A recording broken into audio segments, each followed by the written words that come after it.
ایلان ماسک پولدارترین فرد جهان. تو این ویدیو همراه ما باشید تا راجع به ایلان ماسک در حواشی زندگیش و حقایق باورنکردنی صحبت کنیم. سلام به کانال خودتون خوش اومدین. نفر اول از پولدارترین جهان ایلان ماسک که 254 میلیارد دلار فقط سرمایه‌شه. 52 سالش هم فقط هست. به نسبت پولدارترین فرد جهان واقعا سنش کمه. ایالات متحده زندگی میکنه و مدیرعامل و بنیانگذار شرکت تسلا هست. خب ایلان ماسک که ثروتمندترین فرد جهانه، نکته فوق جالبش میرسه به اینکه اون در آفریقای جنوبی متولد شده و اینکه فقیر هم بودن. خیلی جالبه. حالا ما بگیم که توی ایران هستیم.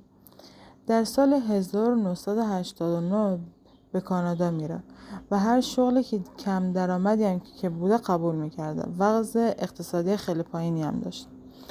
در سن 19 سالگی میره دانشگاه و در سال 2000 با همسرش به نام جاستین ویلسون آشنا میشه که 5 تا پسر داره ازش. خدا قوت بهشون. به نامهای دامیان، گریفین، خاویار، ساکسون و کای. جاستین ویلسون همسر اول ایلان ماسک اون رو اینجوری تعریف میکنه: کسی که تحمل نشنیدن نداره و اینکه از بالا به پایین به اون نگاه میکرده. حتی در روز عروسی هم بهش گفته بوده که طرف برتر و مسلط این رابطه من هستم. چه پرو بوده این ایلان ماسک بی‌ادب. و مرد سالار هم هست. واقعا که خجالت بکش. ماسک مثلا پولدارترین فرد جهانیه و ماسک مثل این که موی طلایی دوست داره. با هر کی بوده یه دور طلایی کردن موها رو.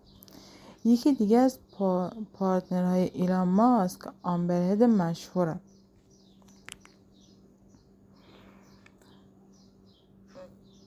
این که زمانی که شوهر داشته با ایلان ماسک بوده و ایلان هم خیلی کنترلگرا بوده.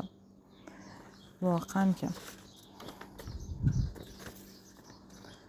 نظرتون راجع به ایلان ماسک برامون کامنت کنید. یه دنیا سپاس برای لایک ویدیو و سابسکرایب کانال. شاد و موفق باشید.